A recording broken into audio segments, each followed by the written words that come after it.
Each week, the Bible as Literature podcast brings you in-depth discussion of the biblical text in a format short enough for your morning commute, but long enough to be substantive, posing difficult questions meant to keep you engaged. If you value this work, please consider donating as little as 25 cents per episode. That's just $1 per month. To learn more, please visit patreon.com/Bible. That's patreon.com/Bible. Thank you. Hi, this is Father Mark Boulos with the Bible as Literature podcast. Everyone thinks about inconvenience in terms of how it impacts their time and their personal comfort. Rare is the individual who thinks not of personal preference, but of the needs of others. A teacher burns the candle at both ends to make time to teach. And we who have done nothing check our watch 20 minutes into the lecture. A parent wakes up early in the morning to prepare food before rushing off to work, even as their child complains about the breakfast menu. People make sacrifices on our behalf every day, and we do nothing but complain and criticize. We never stop to consider the burden that others bear. We experience life as though we are at its center, complaining often about what we do not like, almost never expressing gratitude. Imagine the horror of a person who views everything through the narrow lens of his or her own perspective, individual rights, feelings, beliefs, and personal experience. One whose only priority is comfort and convenience. Yes, of course I'm talking about us.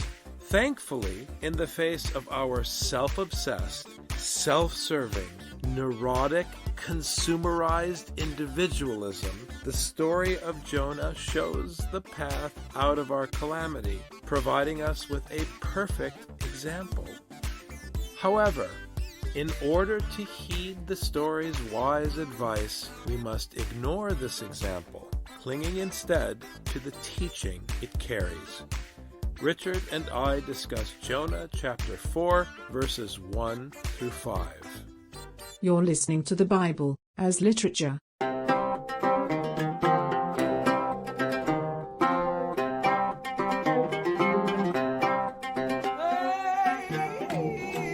Hi.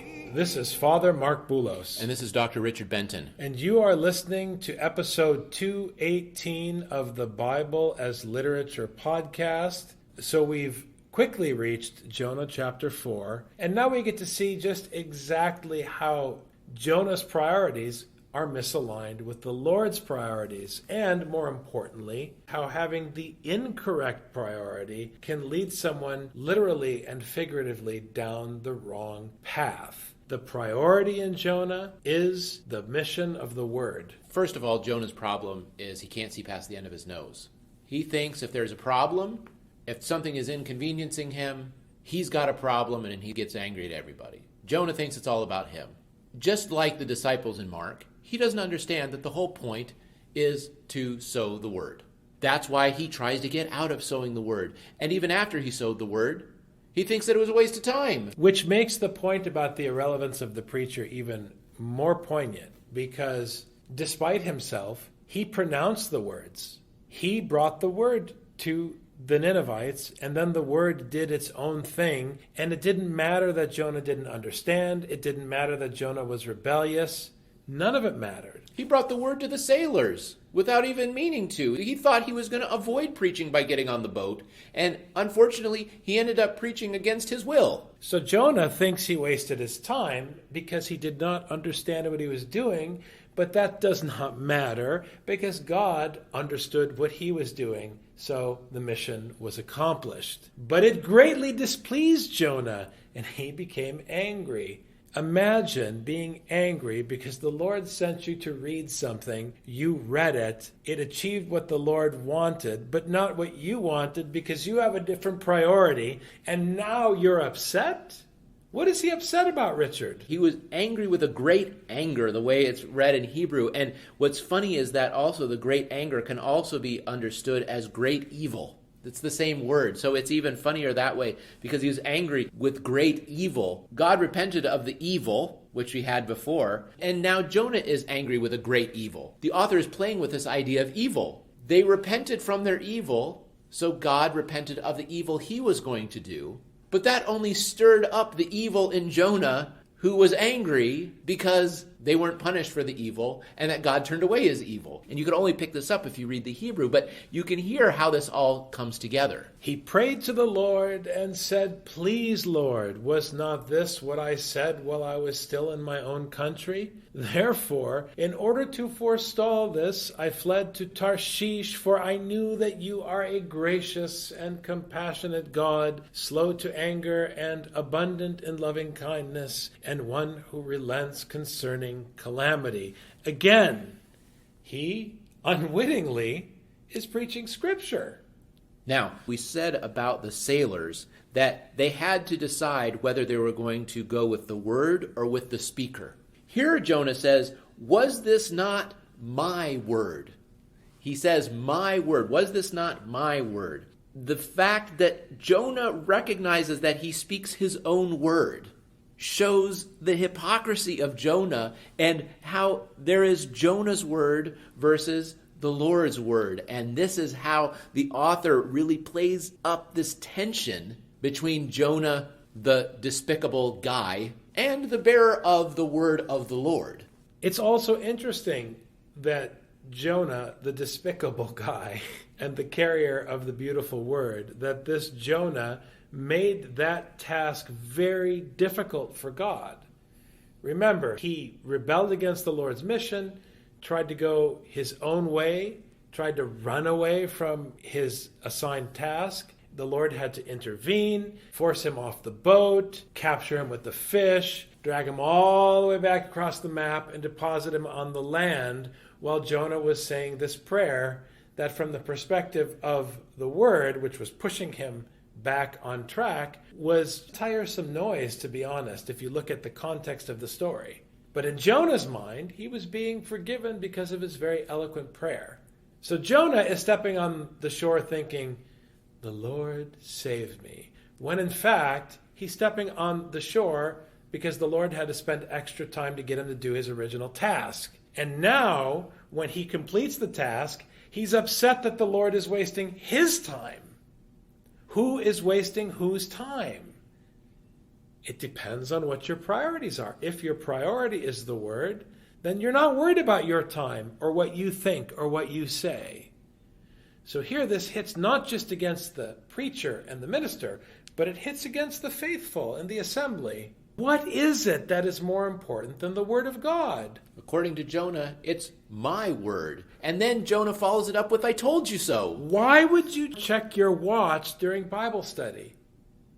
What appointment do you have that's more important than the task at hand?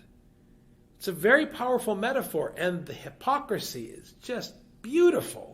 You can see now what Matthew is talking about when he gives the parable of the one guy who owed a large sum of money and was forgiven, but wouldn't forgive the guy who owed just a little bit. Technically, the word came to Jonah first, so whether he's an Israelite or a Hebrew, generically speaking, as we discussed last week, still technically in this story, he received the word first, which means he had more time. And he didn't get the message. And there's this beautiful line in his prayer that those that observe the vanity of a lie forsake their own mercy. Jonah is forsaking his own mercy because he believes in the puff of air of his own word. And this is where Jonah gets himself into trouble because he thinks that his word is the one that prevailed. And then he's going to tell God, "I told you so. God, I knew what you were going to do anyway. What's with this charade of me going to the city and having to do the thing when you ended up doing a whole bunch of nothing anyway? Why did you waste my time on this?" But like you said, who's wasting whose time? Jonah, if he had just gone, he could have saved a lot of time. It's like my kids. You need to go clean up your room. And then they want to argue. And I say, well, you can either clean up your room for 10 minutes or you can argue with me for 10 minutes and then clean your room for 10 minutes. So you're going to have to go clean now. I don't have time to argue about it. But evidently you have a lot of free time. I'll be sure to fill it next time for you. What's really interesting, too, about this verse is that it is actually a quote. You find it in Exodus, you find it in Numbers, you find it in Joel, it's alluded to in the Psalter. He is quoting Scripture. And the fact that he's a hypocrite does not stop this text on his lips from giving us instruction, because his hypocrisy should be a mirror for us. The point isn't to pile on Jonah. The point is that you and I, Richard, are hypocrites. But it's not germane, because we're reciting the text of Scripture. Nothing else matters. So to the extent that we're reading Jonah, we may be condemned, but that has no bearing on the value of our recitation for our listeners. And anyone who's familiar with Scripture knows that we're all condemned. We are placed by Scripture in a no-win situation. We are consigned to judgment, which means that the only way we can get out of this jam is if the Lord, who sent Jonah on this mission, happens to show mercy towards us. So our hope is this passage from the Pentateuch that Jonah is quoting.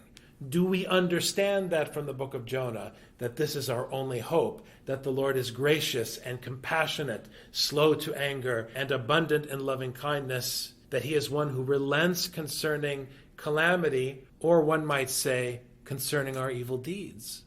We could say the same thing about the crucifixion. Well, God, what's with all the drama with the crucifixion when you're going to resurrect him anyway? Why'd you have to go through all that? You're merciful. We all knew you're going to raise him up in the end anyway. So what's the big deal? Why'd you have to go through all of this? It's the same argument.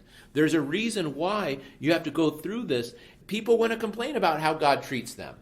Why? Because they want to believe in their own word, not in the word that comes from what happens to them, because they think that what happens to them is about them. It's not just about them. Job's suffering is not just about Job. It's about the friends. The friends have to learn too, because they don't understand either. Suffering is not just about you. It's supposed to move beyond you. And God forbid you think that your word has some value. Your word does not have value. It's the hevel, it's the vanity of a lie. This is your word. But the only word that matters is the one that comes from God. And I want to point out, for those of you who don't remember, that was Jonah's accusation. He said that they were the ones that were speaking the wisp of a lie, the Ninevites and others in his prayer. So again, it's this beautiful, deep hypocrisy. Yet the mission was accomplished. I want to keep saying it because we live in a culture where everybody believes in the virtue of leading by example, which is a rejection of the Gospel of Matthew. It's a rejection. This is a theme we keep coming back to, that the one who teaches you sits on the seat of Moses, so do what he says, which is a very important play on words, because if you're on the seat of Moses, the only reason you're there is because you're reciting Scripture. It's not an actual seat. When you open your mouth to recite Scripture, you're on the seat, which means that you're reading the words of Moses. So do what the person says who reads to you the words of Moses, but don't do what they do. Do not do what they do. And he's reading the words of Moses. Therefore now, O Lord, please take my life from me, for death is better to me than life. This is a nice way of saying, I feel sorry for myself, poor me. It's a repudiation of his entire prayer. I mean, the entire prayer was, oh my goodness, I'm dying, going down to the depths so far from the presence of God, and the waves overcome him, and the seaweed is entangling him, and there's no escape for him, and it's this metaphor of death deep in Sheol, and he's begging for God to save him. And now after God saves him, he says, God, you should have killed me. Jonah is not interested in anything that God does. He is only interested in himself and in his word, and he cannot see past the end of his nose. It's a rejection of the Lord's grace. It's a rejection of the Lord's gift, which is life and duty. It's a rejection. He's saying, if I can't live my life my way, if I have to be a slave in your household, I quit. The Lord said, Do you have a good reason to be angry? Jonah, you're the one who's been making life difficult for me. Right about now, you should feel lucky that I'm gracious and compassionate. Because if I weren't, I would make an accounting of all the time that I lost trying to get you back on the correct path. It's so forceful in Hebrew because it's just 3 words. Does your anger do good for you? Is something going to come of this anger of yours? What's the fruit of this anger? What's the utility? What will come of it? Because look what came of my mission. An entire city was saved. So let's compare the fruit of my will with the fruit of your pouting and see where we go. That's exactly right. What's going to come of your pouting? I mean, how can the Lord get Jonah to see past the end of his nose? I mean, this is the basic problem of humanity. I mean, the book of Job could have been circumvented very quickly if God just in chapter 4 said, does getting angry help you so much? I mean, this is all he's saying. Like, why are you getting so upset? But not why are you getting upset, but what good will your anger produce? What good will come of this? And this is why the Lord has to confront him. Jonah's an emotional basket case. He's told to go to Nineveh. He can't go to Nineveh. And then he goes to the bottom of the ocean and he weeps and he cries and he gnashes his teeth and then he's vomited up on shore. And then he goes to Nineveh and then afterwards he's upset and he's angry because, the Lord was too easy on these guys and it was such a big waste of my time. I mean, Jonah is just one emotional outburst after the next in 4 chapters. Then Jonah went out from the city and sat east of it. There he made a shelter for himself and sat under it in the shade until he could see what would happen in the city. And this is where I always talk about Jonah getting some popcorn, looking for the remote control, and trying to flip the station to the action channel in the hope that something will still get blown up. It's terrible. And it reminds me of Mark again, and of any of the Gospels, but in Mark where Peter is warming himself. He's interested in his own comfort. Here, Jonah is interested in his own comfort, sitting by to witness someone else's suffering. I'm not claiming that there's a literal connection, but it's the same behavior in both texts. Warming himself, seeking shade for himself, and standing afar off as a spectator. Jonah put himself in a fantastic position logically because if God destroys them, he can say, see, Lord, I told you so. There was no point in my going. They're too wicked. But if he chooses not to destroy them, then he can also say, see, God, I told you. You're gracious and you're long-suffering and you're never going to do it anyway. So Jonah's just sitting in his little pouting booth, ready to say, I told you so to God. And there's no curing him of I told you so. Well, I'm not a betting man, but if I were, I would put my money on the Lord no matter what the outcome is, Rich. It's a cliffhanger here. We're going to sit here in our pouting booth and see what ends up at the end here, but we've only got less than a dozen verses to see if God can pull this one out. Thanks very much, Dr. Benton. Thank you, Father. Have a great week. You too.